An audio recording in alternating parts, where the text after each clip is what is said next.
தமிழ் சினிமாவில் இப்போ நிறைய கண்டென்ட் மூவியாக வந்து நிறைய படங்கள் வந்து ரிலீஸ் ஆகுது. வசூல் ரிலேட்டடாக வந்து மிகப்பெரிய அளவில் சக்ஸஸ் அடைகிறதில்ல. எப்படி மக்கள்கிட்ட கொண்டு போய் சேர்க்குறது அப்படின்றதுலேயே ஒரு பெரிய சேலஞ்ச் இருக்குது.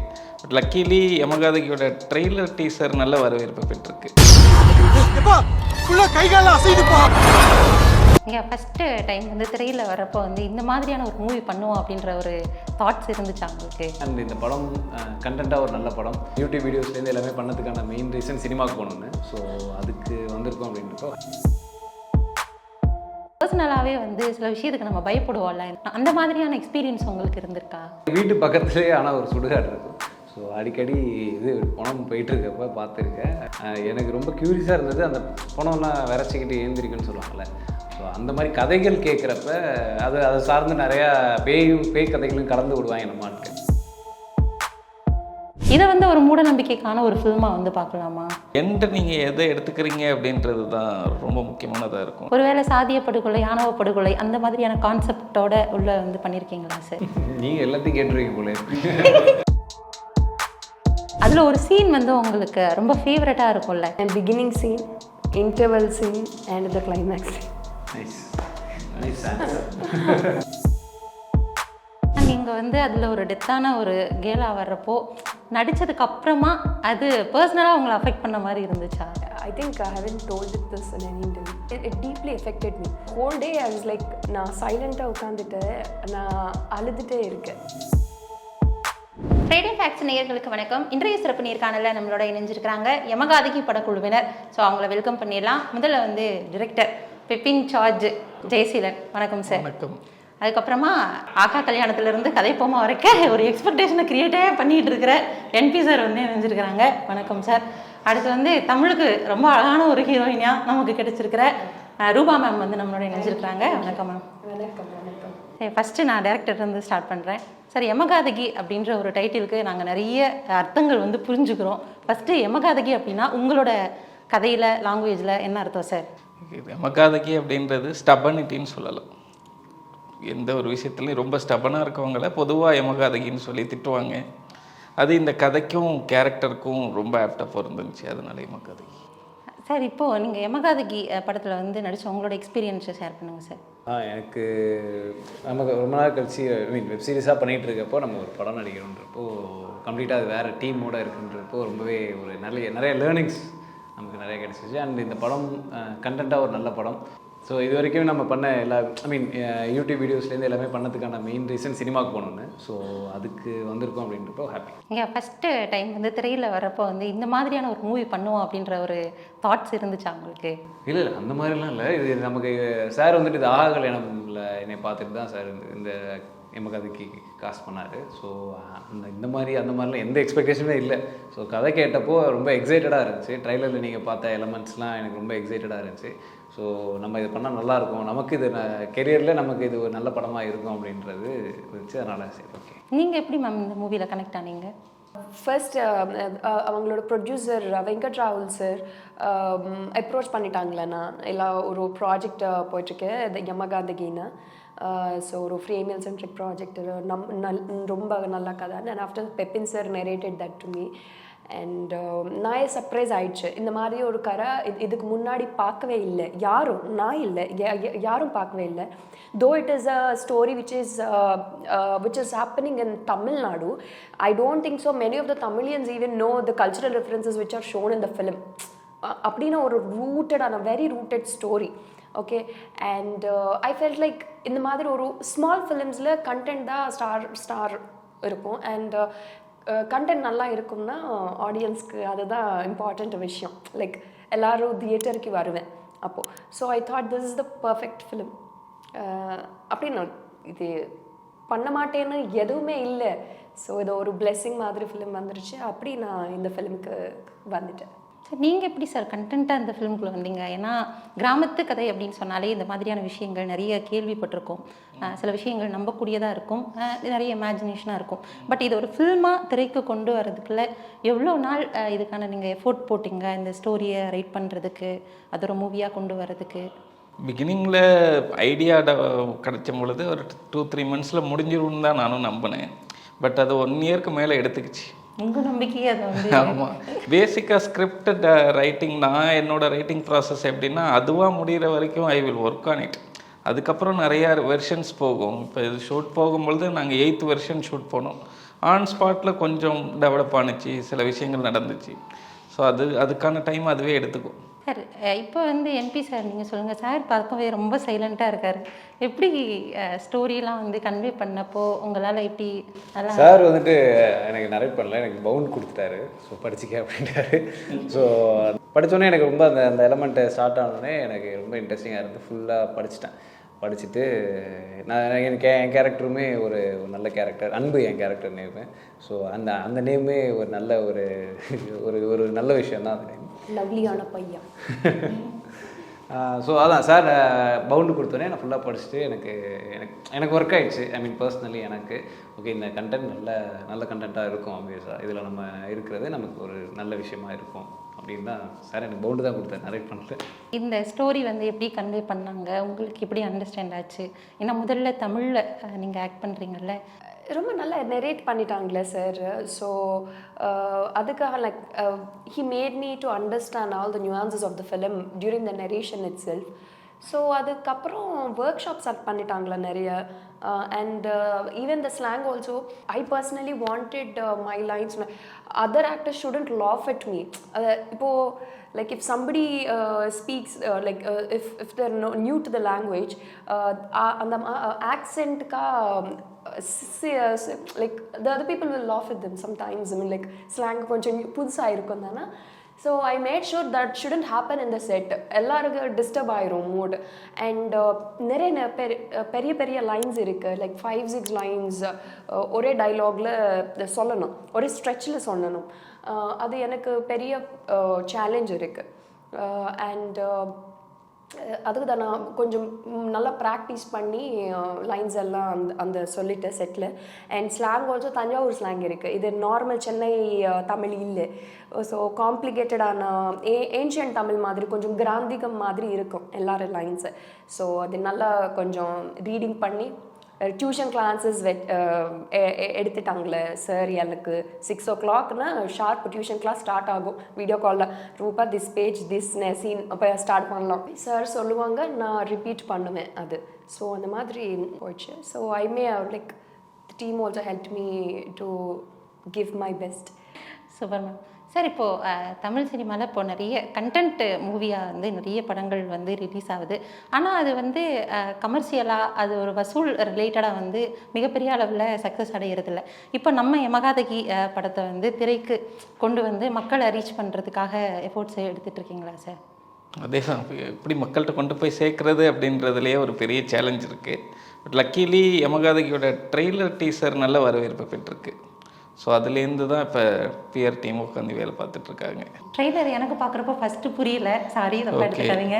ஃபஸ்ட் டைம் பார்க்கும்போது எனக்கு அவ்வளோ எக்ஸாக்டாக அண்டர்ஸ்டாண்ட் ஆகலை. ஆனால் ரிப்பீட்டடாக பார்க்கும்போது ஆல்ரெடி எங்களுக்கு பழகுன ஒரு ஸ்டோரி தான். ஸோ மறுபடியும் ரிப்பீட்டடாக பார்க்கும்போது தான் நிறைய விஷயங்கள் வந்து அதில் கொஞ்சம் பார்க்க முடிஞ்சது. ஸோ அதுக்கப்புறம் அதாவது பார்க்க பிடிக்கும் அப்படின்னு சொல்லுவாங்கல்ல, லைக் அந்த மாதிரி இருந்துச்சு. தேங்க்யூ ஃபார் வியூவர்ஷிப் கொடுத்துட்டாங்களா நீங்களே, குட் தேங்க்யூ.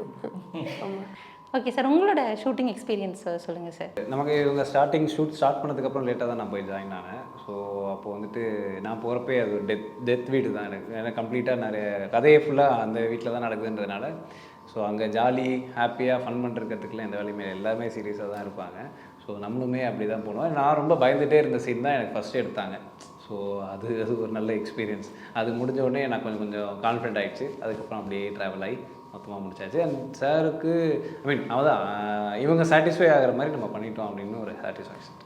சார் இப்போ படம் அப்படின்றத தாண்டி பர்சனலாகவே வந்து சில விஷயத்துக்கு நம்ம பயப்படுவோம்ல, இந்த மாதிரி இறந்த வீடு, இந்த விஷயங்கள் சின்ன வயசுலேருந்து அந்த மாதிரியான எக்ஸ்பீரியன்ஸ் உங்களுக்கு இருந்திருக்கா? இந்த டெத் ரிலேட்டடாக இந்த சாவு அது பெருசாக தெரில. எங்கள் வீட்டு பக்கத்துலேயே ஆனால் ஒரு சுடுகாடு இருக்கும். ஸோ அடிக்கடி இது பணம் போயிட்டுருக்கப்ப பார்த்துருக்கேன். அண்டு எனக்கு ரொம்ப க்யூரியஸாக இருந்தது, அந்த பணம்லாம் விரைச்சிக்கிட்டு ஏந்திரிக்குன்னு சொல்லுவாங்கள்ல. ஸோ அந்த மாதிரி கதைகள் கேட்குறப்ப அதை சார்ந்து நிறையா பேய் கதைகளும் கலந்து விடுவாங்க நம்ம ஆட்கள். ஸோ நம்ம பசங்க நிறைய பேய் கதை சொல்லுவாங்களா. ஸோ அதெல்லாம் பார்க்குறப்ப ஒரு ஜாலி. உங்களுக்கு ஜாலியாக இருக்குது. நம்புவீங்களா நீங்கள்? பேய் நம்பிக்கை பெருசாக இருக்குது. ஷூட்டிங்கில் நடிக்கிறது அப்படின்றது வேற. ஆனால் நீங்கள் வந்து அதில் ஒரு டெத்தான ஒரு கேலாக வர்றப்போ நடித்ததுக்கு அப்புறமா அது பர்சனலாக உங்களை அஃபெக்ட் பண்ண மாதிரி இருந்துச்சா? ஆக்சுவலி ஒரு சீனுக்கு அப்புறம் இது I think I haven't told it this in any interview. Okay, nobody asked me this question. So ஒரு சீனுக்கு அப்புறம் நான் I started it deeply affected me. ஆமாம், அது அவங்கள ஷூட்டிங் பண்ணுறாங்க. பட் நான் என்னென்னா, நான் வெளியில் போயிட்டு நான் சைலண்ட்டாக உட்காந்துட்டு நான் அழுதுகிட்டே இருக்கேன். So I was hiding my tears, and then like after the final shot and I went back to the room. I didn't tell this to anybody, but I was actually very deep down inside, I was very depressed. I was like na character la switch off ஆயிட்டில்லை. I couldn't switch off myself from the character of Leela. So நான் அழுந்துட்டே இருக்கேன் எப்போ scene. Like whenever I used to remember the whole day, I was like very low-ஆக இருக்குது, நான் அழுந்துட்டே இருக்கேன். இது like like to listen to it, it will be like dramatic for you, but I was in the shoes of Leela, and ஆமாம், அது ரொம்ப இப்போது even if I remember the sequence எல்லாம் ரொம்ப எஃபெக்டடாக இருக்கும் எனக்கு. ஆமாம் சார், இப்போது நம்ம சினிமாவில் வந்து பேயவே இப்போ ரொம்ப அழகழகாக காட்டிகிட்டு இருக்கிறாங்க. இப்போ இந்த ஃபில்ம் வந்து டோட்டலாக எமோஷ்னலாக இருக்கிற மாதிரி இருக்குது. ஸோ அதை ஃபஸ்ட்டு பார்க்குறதுக்கு உங்களுக்கு எப்படி சார் இருந்துச்சு? அதான், இது பேய் படமாக கேட்டிங்கன்னா இல்லை, அண்டு சாமி படமாக கேட்டிங்கனாலும் இல்லை. ஸோ இது வந்துட்டு பிளெண்ட் ஆஃப் நிறைய ஜானர்ஸ் இதுக்குள்ளே இருக்குது. ஸோ இது நான் ஐ மீன் ஸ்க்ரீனிங் பண்ணி எல்லாருமே பார்க்குறப்போ ரொம்ப ஒரு அதுதான் நான் நிறைய இன்டர்வியூஸ்லேயும் சொன்ன விஷயங்கள் வந்துட்டு இது ஒரு நல்ல ஒரு தியேட்டர் எக்ஸ்பீரியன்ஸாக இருக்கும். ஸோ நீங்கள் அந்த சவுண்ட்ஸ் அண்டு சவுண்ட் டிசைன்ஸில் சூப்பராக பண்ணியிருக்காங்க. ஸோ நீங்கள் தேட்டரில் உட்காந்து இதை பார்க்குறப்போ உங்களுக்கு நல்ல ஒரு எக்ஸ்பீரியன்ஸ் இருக்கும், தேட்டர் எக்ஸ்பீரியன்ஸ். ஸோ அதுக்காகவே மறக்காமல் போய் தேட்டரில் பார்க்கணுன்னு நான் சொல்லிட்டு இருந்தேன். சார், இப்போ இந்த மாதிரியான ஸ்டோரிஸ்லாம் வந்து இப்போது அவங்க டெத் ஆகிற மாதிரியான சீன்ஸ்லாம் பார்க்குறப்போ ஒருவேளை சாதிய படுகொலை, ஆணவ படுகொலை அந்த மாதிரியான கான்செப்டோட உள்ள வந்து பண்ணியிருக்கீங்களா சார்? இல்லை, அந்த மாதிரி இப்போ எதுவும் சொல்ல முடியாது, நீங்கள் படம் பார்த்து தெரிஞ்சுக்கிங்க. மேபி நாங்கள் எங்களோட கெஸ்ஸிங் கரெக்டாக கூட இருக்கலாமா? இல்லை, அப்படி எதுவும் இருக்காது. அப்படிலாம் எதுவும் இருக்காதா? இருக்காது, நீங்கள் படம் பார்த்து தெரிஞ்சுக்கிங்க. நீங்கள் எல்லாத்தையும் கேட்டுருவீங்க போல. இல்லை சார், எங்களுக்கு பார்க்கும்போது பொதுவாக அப்படி தான் தோணுச்சு. அதுவும் இல்லாமல் நீங்கள் வந்து இடையில தீப்பாஞ்சி பார்த்தோன்னே ஃபர்ஸ்ட் புரியலன்னீங்க, அதுக்கப்புறம் இப்படி தான் அதான் பார்க்க புரிஞ்சிருச்சே அப்படி சொன்னேன். பார்க்க அதில் தீப்பாஞ்சி அம்மன் துணை அப்படிலாம் போட்டிருந்தீங்க. ஸோ அந்த அம்மனுடைய வரலாறுலாம் எடுத்து பார்க்கும்போது அப்படி தான் இருந்துச்சு. தீப்பாஞ்சி அம்மனை வந்து நீங்கள் ஒரு மேல் சாவனிசத்தோட ஒரு சிம்பாலிசமாகவும் நீங்கள் பார்க்கலாம். வெறுமனே அது அப்படின்னு ஒரு விஷயமும் கிடையாது. ஒவ்வொரு ஊரில் ஒவ்வொரு வகையாக ஒவ்வொருத்தவங்களுக்கு தீப்பாஞ்சி அம்மனாக இருக்காங்க. தீப்பாஞ்சி அம்மனோட ஹிஸ்ட்ரியை ஒவ்வொரு ஊருக்கு மாறுது. இப்போ சென்னையில் இருக்குது, தஞ்சாவூரில் இருக்குது, திருநெல்வேலியில் இருக்குது. இந்த 3 தீப்பாஞ்சி அம்மனோட ஹிஸ்ட்ரி எடுத்து பார்த்திங்கன்னா மாறும். ஸோ இந்த கதையில் இருக்கிற தீப்பாஞ்சி அம்மனுக்கு பின்னாடி வேறு ஒரு காரியங்கள் இருக்குது. சார், ஒரு பக்கம் இந்த படத்தை வந்து ப்ளஸ்ஸாகவே கொண்டு போனோம்னா நிறைய விஷயங்கள் பார்க்கலாம். இப்போ இன்னொரு பக்கம் மைனஸாக நம்ம கொண்டு போனோம் அப்படின்னா, இப்போ மூட நம்பிக்கை ரிலேட்டடாக நிறைய விஷயங்கள் வந்து கொஞ்சம் கொஞ்சமாக அழிஞ்சிட்டு வருது. இதை வந்து ஒரு மூட நம்பிக்கைக்கான ஒரு ஃபில்மாக வந்து பார்க்கலாமா? இல்லை, அது அந்த எண்டை நீங்கள் எதை எடுத்துக்கிறீங்க அப்படின்றது தான் ரொம்ப முக்கியமானதாக இருக்கும். இதில் வெறுமனே ஒரு நீங்கள் ட்ரெய்லர் டீசரை வச்சு அப்படி ஒரு டெசிஷனுக்குள்ளே போகலாம். பட் நீங்கள் படம் பார்க்கும் பொழுது எல்லாத்தையுமே உடைச்சி வேறு ஒன்றா தான் வந்து நிற்கணும். இந்த ஆடியன்ஸ் வந்து நீங்கள் இதுக்காக இந்த படத்தை வந்து பார்க்கணும். அதான் ரொம்ப சிம்பிளாக சொல்லணும் அப்படின்னா, என்பி சொன்ன மாதிரி தான், இது ஆன் த ஹோலாக ஒரு நல்ல ஒரு தேட்டரிக்கல் எக்ஸ்பீரியன்ஸ் படமாக இருக்கும். இது ஒரு பர்டிகுலர் ஜானருக்குள்ளே ஃபிட்டின் ஆகலை, நிறைய மல்டிபிள் ஜானர்ஸாக இருந்துச்சு. இதை வந்து ஒரு வேர்ல்டாக க்ரியேட் பண்ணும் பொழுது அது கொடுத்த எக்ஸ்பீரியன்ஸ் ரொம்ப புதுசாக இருந்துச்சு. அதை கடைசி வரைக்கும் ஆடியன்ஸுக்கு எந்த வகையிலையும் மிஸ் ஆகாமல் கொண்டு போய் சேர்க்கணுன்னு தான் ஒர்க் பண்ண ஆரம்பித்தோம். Almost we achieved it in every aspect. எல்லாத்துலேயுமே விஷுவலாகவும், மியூசிக்காகவும், சவுண்டாகவும், பெர்ஃபார்மன்ஸ் ஆகும். அந்த ஹோலாக அந்த ப்ராஜெக்ட் வந்து ஒரு படமாக நீங்கள் தேட்டரில் பார்க்கும் பொழுது ஒரு நல்ல எக்ஸ்பீரியன்ஸ் இருக்கும். பார்த்துட்டு வெளியில் வரும்பொழுது ஒரு நல்ல மெசேஜ் இருக்கும்.